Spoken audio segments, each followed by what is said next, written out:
नमस्कार, आप देख रहे हैं आवाज। मैं हूं Veena Singh. Super cyclone Yaas का असर सरगुजा जिले में बुधवार से देखने को मिल रहा है। गुरुवार को भी चक्रवात की वजह से अच्छी खासी बारिश जारी है, लेकिन मौसम विभाग के वैज्ञानिकों ने जो अनुमान लगाया था कि जिले में यास का व्यापक असर देखने को मिलेगा, वैसा होता नहीं दिखा।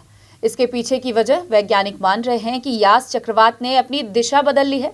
साथ ही चक्रवात अब डिप्रेशन के फॉर्म में कन्वर्ट होकर शांत हो रहा है। बंगाल सागर से शुरू हुआ सुपर साइक्लोन यास उड़ीसा के बालासोर में लैंडफॉल करने के बाद झारखंड की ओर रुख कर चुका है। मौसम विभाग के वैज्ञानिकों ने अनुमान लगाया था कि बुधवार की देर रात यास चक्रवात का व्यापक असर सरगुजा जिले में भी देखने को मिलेगा। मौसम विभाग द्वारा जारी रेड अलर्ट के बाद जिला प्रशासन ने इस प्राकृतिक आपदा से निपटने के लिए संपूर्ण तैयारियां कर ली थी। प्रशासन ने हेल्पलाइन नंबर भी जारी किया था। साथ ही कलेक्टर ने राजस्व विभाग के समस्त विभागों के अधिकारियों और कर्मचारियों सहित आपदा प्रबंधन के अधिकारियों और कर्मचारियों को मुख्यालयों में तैनात रहने का सख्त निर्देश जारी किया था। साथ ही चक्रवाती तूफान यास के प्रभाव से जल भराव के कारण मकान, झुग्गी झोपड़ी को बचाने निगम क्षेत्र में 5 जल भराव क्षेत्र चिन्हांकित कर प्रभारी अधिकारी नियुक्त किया गया था। वहीं जल भराव की स्थिति में उक्त क्षेत्र के समस्त व्यक्तियों को बिशुनपुर सामुदायिक भवन और शिकारी रोड बोरीपारा स्थित सामुदायिक भवन में व्यवस्थापित करने का प्रावधान था, ताकि सुपर चक्रवात की वजह से किसी भी प्रकार की जनहानि न हो।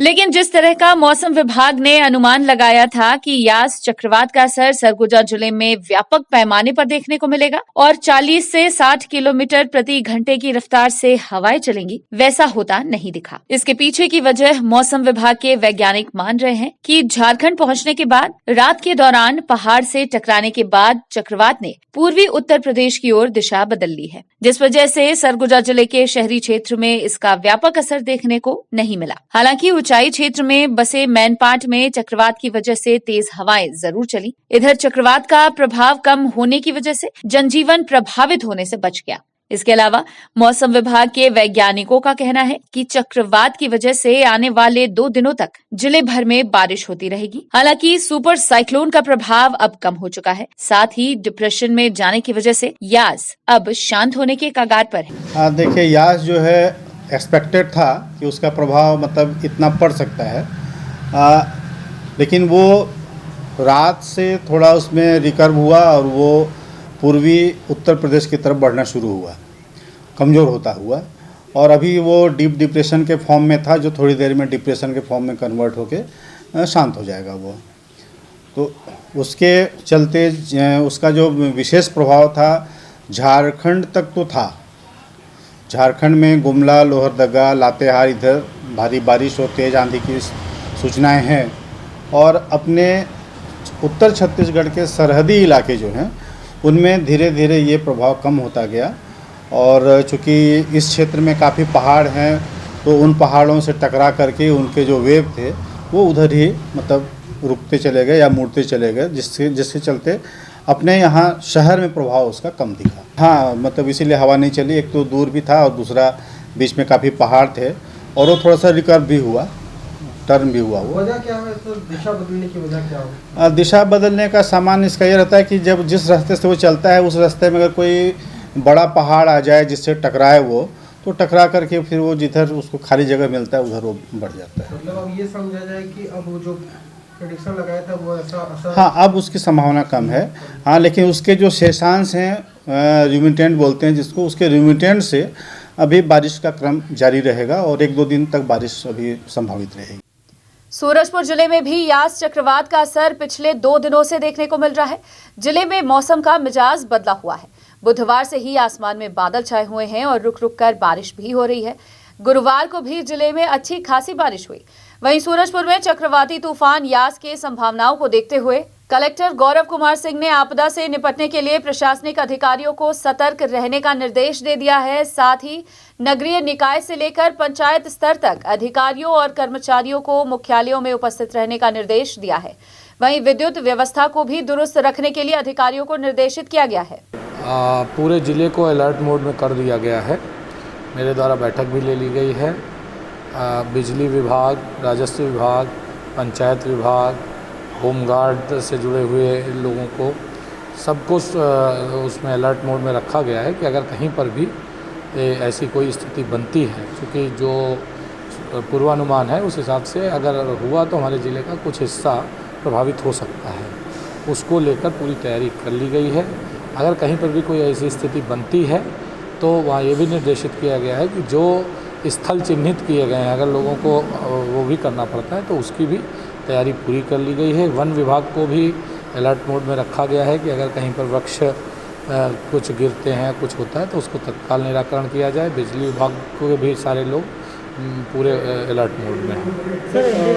तूफान को लेकर किस तरह से जिले में अलर्ट है, किस तरह से विद्युत कर्मचारी हैं? हमारे सूरजपुर में संभागीय स्तर पे सभी कनिष्ठ यंत्रियों सहायक यंत्रियों को ड्यूटी लगाया गया है और एक लेटर जारी कर दिया गया है जो पेपर में भी आ गया है, जिसमें सभी का मोबाइल नंबर सहित अखबार में दे दिया गया है। जैसे किसी प्रकार की कोई भी अगर दिक्कत आती तो उस नंबर पर संपर्क करके बता सकते हैं और सभी कर्मचारियों को भी ड्यूटी लगा दिया गया है हमारी तरफ से। किसी भी तरीके से हम पूर्ण रूप से अभी वर्तमान में सक्षम हैं। सूरजपुर जिले में पूर्व कलेक्टर रणवीर शर्मा द्वारा नाबालिग युवक को थप्पड़ मारने और एक युवक का मोबाइल तोड़ने का मामला अभी शांत नहीं हुआ है। सरगुजा संभाग की कमिश्नर इस मामले की जांच के लिए सूरजपुर पहुंची थी। इस दौरान उन्होंने पीड़ितों का बयान दर्ज किया है। वहीं संभाग कमिश्नर अब जांच रिपोर्ट राज्य सरकार को सौंपेंगी। सरगुजा संभाग के कमिश्नर जीनेविवा किंडो स्थानीय सर्किट हाउस में जिले के पूर्व कलेक्टर रणवीर शर्मा द्वारा एक 13 वर्षीय नाबालिग लड़के को डंडे से मारने और एक युवक को थप्पड़ मारकर मोबाइल तोड़ने के मामले में जांच करने पहुंची थी। यहां उन्होंने पीड़ित नाबालिग और युवक से आधे घंटे तक पूछताछ की। उन्होंने दोनों का बयान लिया। वहीं पूरे मामले पर सरगुजा कमिश्नर ने मीडिया से दूरी बनाए रखा। कमिश्नर ने कहा कि पूर्व कलेक्टर द्वारा नाबालिग से मारपीट और दूसरे लड़के को थप्पड़ मारकर मोबाइल तोड़ने की जांच की जा रही है। जल्द ही राज्य सरकार को जांच रिपोर्ट सौंप दी जाएगी। गौरतलब है कि पूर्व कलेक्टर रणवीर शर्मा का एक युवक को थप्पड़ मारकर मोबाइल तोड़ने का वीडियो सामने आने के बाद ट्रांसफर कर दिया गया था। उसी दिन एक नाबालिग 13 साल के लड़के ने भी पूर्व कलेक्टर पर मारपीट का आरोप लगाया था और नाबालिग के परिजनों ने भी इसकी लिखित शिकायत कोतवाली में दी थी। गौरतलब है कि 22 मई को सूरजपुर में लॉकडाउन का पालन कराने प्रशासनिक और पुलिस अधिकारियों ने लोगों से काफी सख्ती बरती थी। इस दौरान कलेक्टर ने जहां खुद एक युवक को थप्पड़ मारा था तथा उसका मोबाइल तोड़ दिया था, वहीं 13 वर्षीय एक नाबालिग की भी डंडे से पिटाई की थी। इसके अलावा भैयाथान एसडीएम ने एक युवक को थप्पड़ जड़ा था और टीआई से उसकी पिटाई करवाई थी। इस मामले में कलेक्टर का सरकार ने तत्काल ट्रांसफर कर दिया था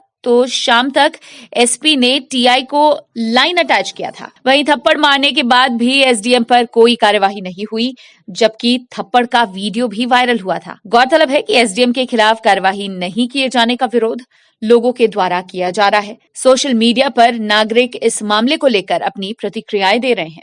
मैं यहाँ से घर से निकला दवाई लेने के लिए। पापा कोरोना का दूसरा डोज लगवाए थे, तो यहाँ से निकला तो दवाई दुकान गया। दवाई दुकान से बोला कि अंकल दवाई दे दीजिए। दवाई लिया और मैं पीछे जाने लगा। कलेक्टर साहब आ गए। उतना ही में बोले क्या कर रहे हो? मैं बोला सर मैं दवाई लेने आया हूँ। दवाई लिया तो फिर दवाई देखे भी नहीं और मेरे को बगल में मतलब साइड में खड़ा करवा दिया और अपने गार्ड को बोले कि डंडा लेके आओ। उतने ही मेरे को एक डंडा मार दिए। कौन बुलाया था आपको आज? कमिश्नर ने बुलाया था। क्या हुआ वहाँ पे? बस वही सब जो अभी बयान लिए मैं बोलता गया और वो टाइपिंग करते गए।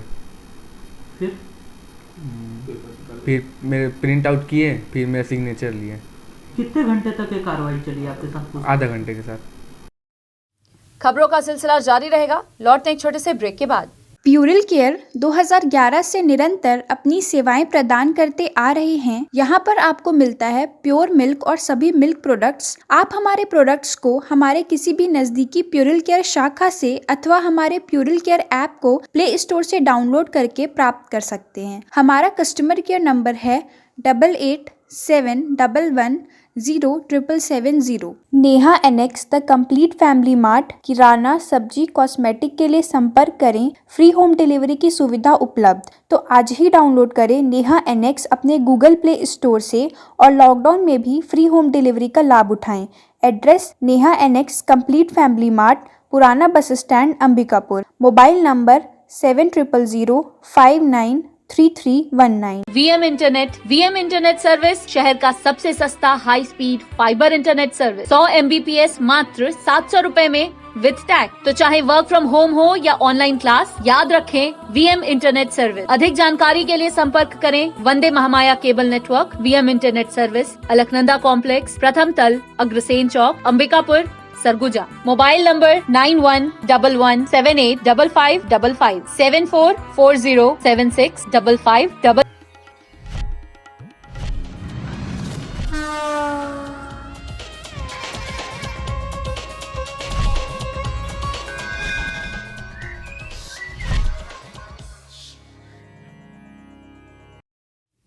ब्रेक के बाद आपका स्वागत है। सरगुजा जिले के ग्रामीण क्षेत्र में बढ़े कोरोना संक्रमण की चेन तोड़ने कलेक्टर ने स्वास्थ्य विभाग के अधिकारी कर्मचारियों को ज्यादा से ज्यादा लोगों को दवा किट बांटने का निर्देश जारी किया है। साथ ही कोरोना की जांच के लिए ग्रामीणों को जागरूक रहने का निर्देश भी जारी किया गया है।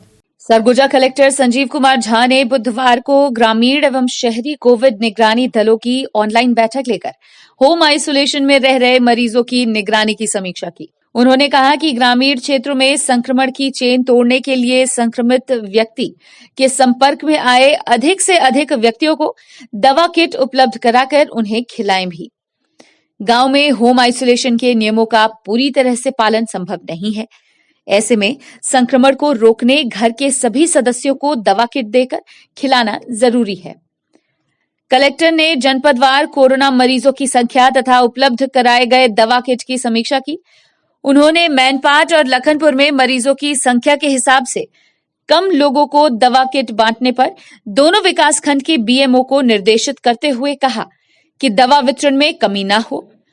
उन्होंने निर्देशित किया कि ये नियम बना ले कि किसी घर के एक सदस्य पॉजिटिव आते हैं तो घर के सभी सदस्यों को दवा किट का वितरण करना होगा। इसमें किसी प्रकार की कोताही न बरती जाए। BMO को प्रतिदिन मितानिन द्वारा वितरित की गई दवा किट की संख्या गूगल शीट पर अपडेट कराने का निर्देश दिया है। कलेक्टर ने ग्रामीण क्षेत्र में कोविड टेस्टिंग बढ़ाने के लिए सेक्टर प्रभारियों को निर्देशित किया कि ग्रामीणों को कोविड टेस्ट कराने में प्रोत्साहित किया जाए।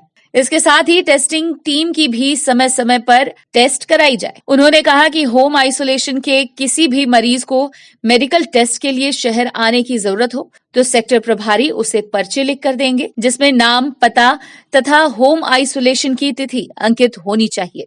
बिना पर्ची के किसी भी ग्रामीण क्षेत्र के लोगों को शहर न आने की अनुमति होगी। शहर आने की अनुमति नहीं दी जाएगी। कलेक्टर ने सेक्टर प्रभारियों से मरीजों की निगरानी तथा दवाई वितरण के संबंध में पूछताछ की और प्रत्येक मरीज को प्रतिदिन कम से कम 3 बार फोन कर जानकारी लेने के निर्देश दिए हैं। कोविड महामारी की वजह से माता पिता खो चुके बच्चों को महतारी दुलार योजना से शिक्षा सहायता देने का निर्णय राज्य सरकार ने लिया है। बेसहारा और अनाथ बच्चों को छत्तीसगढ़ सरकार अब निःशुल्क स्कूली शिक्षा उपलब्ध कराएगी। इस योजना के तहत बच्चों को अब छात्रवृत्ति भी दी जाएगी।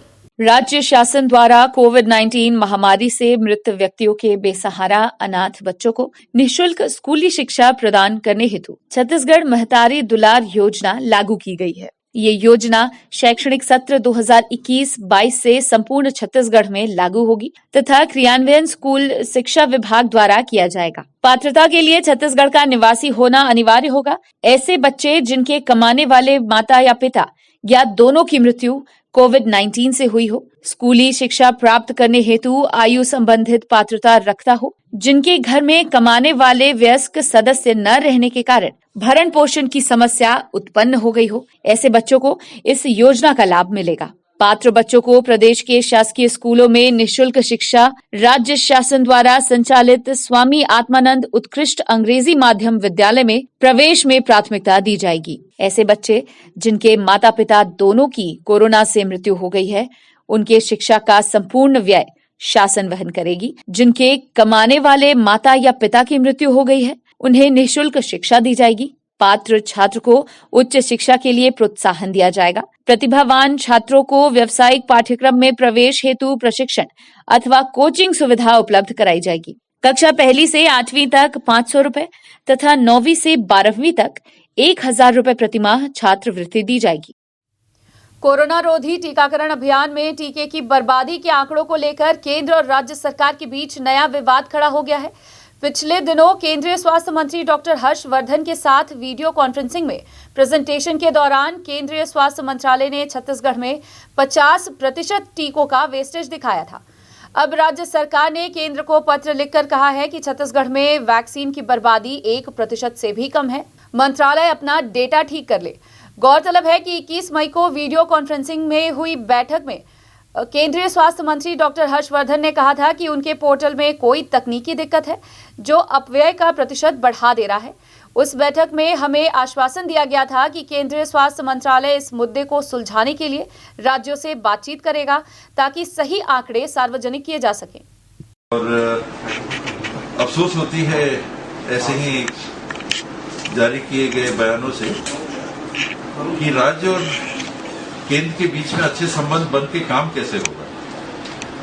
माननीय केंद्रीय मंत्री जी के साथ जब वीडियो कॉन्फ्रेंसिंग हुई थी उस दिन भी इस बात को हम लोगों ने रखा था कि आपके जो आंकड़े सामने आ रहे हैं वैक्सीन वेस्टेज के संबंध में, ये राज्य के आंकड़ों से एकदम मेल नहीं खा रहे हैं। आप इनका पुनरीक्षण करा लीजिए और उसके बाद ही मीडिया में जारी होने चाहिए। उस दिन तो माननीय स्वास्थ्य मंत्री जी ने कहा था कि नहीं, हम मीडिया में जारी नहीं करते हैं, लेकिन आज पता नहीं कैसे सुनने में आ रहा है कि उन्होंने जारी करके झारखंड और छत्तीसगढ़ का नाम दिया है। दुर्भाग्य से अगर केंद्र सरकार के किसी कार्य प्रणाली में कोई आलोचना हो रही है या कोई सवाल पूछे जा रहे हैं, अब वो पलटवार करके राजनीतिक समझिए कि उसका जवाब देना चाह रहे हैं। अच्छा, आप हमारे को ऐसा कर रहे हो, तो देखो कांग्रेस के राज्यों में क्या होगा। तो ये हर चीज को राजनीति से जोड़ के, और हमको आपने ऐसा हमसे सवाल किया तो ये नहीं कि आप उसका जवाब दें कि वहां पर ऐसा हो रहा है। तो जो आंकड़े हैं ये मैं आपके सामने रख दे रहा हूं कि अभी तक जो वैक्सीन आई हैं और जिन वैक्सीन का उपयोग हुआ है, कितनी वैक्सीन बची हैं और कितनी वैक्सीन लग चुकी हैं, तो आप ये देखेंगे कि कोवैक्सीन का ये आंकड़ा है। वक्त है एक और छोटे से ब्रेक का, जल्द लौटते हैं। प्यूरिल केयर 2011 से निरंतर अपनी सेवाएं प्रदान करते आ रहे हैं। यहाँ पर आपको मिलता है प्योर मिल्क और सभी मिल्क प्रोडक्ट्स। आप हमारे प्रोडक्ट्स को हमारे किसी भी नजदीकी प्यूरिल केयर शाखा से अथवा हमारे प्यूरिल केयर ऐप को प्ले स्टोर से डाउनलोड करके प्राप्त कर सकते हैं। हमारा कस्टमर केयर नंबर है 8871110770। Neha annex the complete family mart, किराना, सब्जी, कॉस्मेटिक के लिए संपर्क करें। फ्री होम डिलीवरी की सुविधा उपलब्ध। तो आज ही डाउनलोड करें नेहा एनेक्स अपने गूगल प्ले स्टोर से और लॉकडाउन में भी फ्री होम डिलीवरी का लाभ उठाएं। Address Neha annex complete family mart, पुराना bus stand, Ambikapur. Mobile number 7000593319। VM internet service शहर का सबसे सस्ता high speed fibre internet service. 100 MBPS मात्र 700 रुपए में विद टैग। तो चाहे वर्क फ्रॉम होम हो या ऑनलाइन क्लास, याद रखें वीएम इंटरनेट सर्विस। अधिक जानकारी के लिए संपर्क करें Vande Mahamaya cable network. VM internet service, Alaknanda complex, प्रथम तल, अग्रसेन चौक, अंबिकापुर, सरगुजा। Mobile number 9111785555 7440765555।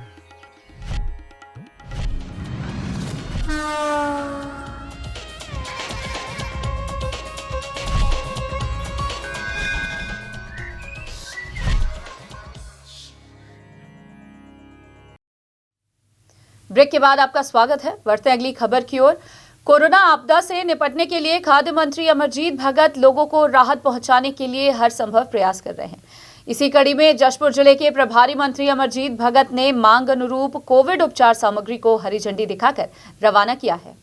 जशपुर जिले के प्रभारी मंत्री अमरजीत भगत ने क्षेत्र वासियों की मांग के अनुरूप कोविड उपचार सामग्री की एक और खेप रवाना की है। उन्होंने कहा कि जशपुर जिले में चिकित्सा सुविधाओं में कोई कमी नहीं आने दी जाएगी। हर स्तर पर प्रयास जारी रहेगा। ज्ञात हो कि अमरजीत भगत जशपुर जिले के प्रभारी मंत्री हैं। उन्होंने चिकित्सा सुविधा एवं संबंधित गतिविधियों पर प्रशासनिक और चिकित्सा अधिकारियों के साथ मंथन किया, जिसके अनुरूप कोरोना वायरस के संक्रमण की रोकथाम और उपचार हेतु आज आवश्यक सामग्रियों को को हरी झंडी दिखाकर अपने कार्यालय से रवाना किया। अपने अधीनस्थ स्वास्थ्य संस्थाओं हेतु मंत्री ने ECG machine, 6 channel, electric suction machine, glucometer strip, pulse oximeter, HB meter, needle cutter, digital BP machine, stethoscope, chemical spray machine आदि भिजवाया। इसके पूर्व भी मंत्री अमरजीत भगत ने अपने प्रभार जिलों के लिए सभी प्रकार की महत्वपूर्ण और आवश्यक उपकरणों की खेप उपलब्ध करवाई है और वे लगातार गतिविधियों पर नजर रखे हुए हैं। उन्होंने कहा कि इस आपदा की घड़ी में सरकार राहत देने का हर संभव प्रयास कर रही है। ये साथ मिलकर मुश्किलों से लड़ने का समय है।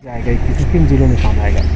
हमारे प्रभार जिला जसपुर के लिए कोविड के रोकथाम के लिए बहुत सारे जो पहले से आर्डर दिए हुए हैं वो सामान भी करके पहुँच ही रहा है। बहुत सारा सामान चला गया है। उसमें अभी जो सामान आया है उसमें ECG मशीन है, सेक्शन मशीन है, ग्लूकोमीटर है, ओज़मीटर है, पल्स ऑक्सीमीटर है, HB मीटर है, नीडल कटर है, BP मशीन, डिजिटल स्टोपोकोस और स्प्रिज मशीन इत्यादि बहुत सारे जो सामान हैं जो कोविड के नियंत्रण के लिए उपयोग में आते हैं, सभी सामान और मशीनरी और उपकरण भेजे जाते हैं। अंबिकापुर का मेडिकल कॉलेज अस्पताल अब चोरों के लिए महफूज ठिकाना बन गया है। इस अस्पताल में आए दिन चोरी होती है, लेकिन बहुत कम ही आरोपी पकड़े जाते हैं और यही वजह है कि चोरों के हौसले इतने बुलंद हैं कि वो अस्पताल में लगातार चोरी की वारदात को अंजाम दे रहे हैं। मौजूदा घटना में चोरों ने अस्पताल के MCH बिल्डिंग में चोरी की वारदात को अंजाम दिया है, जहां से चोरों ने 15 से अधिक मरीजों के परिजन के मोबाइल और रुपए पार कर लिए हैं। अंबिकापुर मेडिकल कॉलेज अस्पताल में सुरक्षा के लिहाज से CCTV कैमरे लगाने के दावे किए जाते हैं, लेकिन ये कैमरे बंद हैं या चालू हैं, ये अपने आप में एक बड़ा सवाल है। शायद यही वजह है कि अस्पताल में लगातार चोरी की वारदात हो रही है, लेकिन चोर कभी भी CCTV कैमरे में कैद नहीं होते हैं। इस बार भी चोरी की वारदात अस्पताल के MCH बिल्डिंग के शिशु वार्ड में हुई है, जहाँ चोरों ने मरीज बच्चों के 15 परिजनों के मोबाइल और 5 परिजनों के हजारों रुपए नकद पार कर दिए हैं। सुबह करीब 3 बजे जब कुछ परिजनों को चोरों की आहट हुई तो उन्होंने उठकर चोर का पीछा किया, लेकिन तब तक वे फरार हो चुके थे। मैं ग्राम पंचायत रघुनाथनगर से हूँ। मैं शिशु वार्ड में 4था तल पर भर्ती हुआ था लड़की को लेके। रात में जब सो के 3 बजे उठा तो मोबाइल को देख रहा हूँ तो बैग में है नहीं, ना मोबाइल ना बैग। तो पैसा भी था 10,000 और बैग 2 मोबाइल भी था और दोनों को लेकर जब भाग रहा था 3रा तल में जब आए तो सिम तो मिल गया, लेकिन मोबाइल को लेकर डांट रहा था। इसी दौरान हम लोग दौड़ाए, लेकिन वो पकड़ाया नहीं। भागते गया। इस वजह से सब लोग दौड़ रहे थे। हॉस्पिटल के लोग भी निकलने लगे, दौड़ने लगे, चिल्लाया तो, लेकिन पकड़ाया नहीं, कहीं घुस गया वो। कितना दिक्कत हो जाएगा हैं? अभी पैसा और मोबाइल से कितना दिक्कत हो जाएगा? बड़ी दिक्कत जा रहा है। पैसा है नहीं मेरे पास। मोबाइल से पेटीएम करता था, पैसा भी नहीं है खाने के लिए कुछ। फ्रिज में लगा के सो गया थोड़ा सा 10-15 मिनट और नहीं मैं उठ के देख रहा हूँ तो मोबाइल भी गायब हो गया। मोबाइल छीना झपटी भी कर रहा था।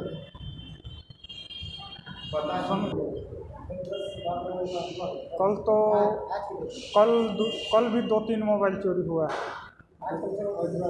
रोज चोरी हो रहा है और आज भी हुआ है।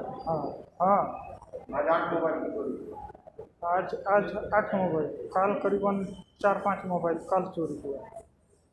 मेरा पर्स भी खींच लिए थे, लेकिन पर्स वो झाड़ू लगाने वाला झाड़ू लगाते लेते जा रहा था तो मैं देखा पर्स को तो छीन लिया और पर्स ले लिया। तो गार्ड वार्ड रहता है? वो तो पता नहीं है, गार्ड रखते हैं कि नहीं रखते हैं। मोबाइल घूम गया है 4-5 ठो में से। वही तो चोरी हो गया है आज रात में।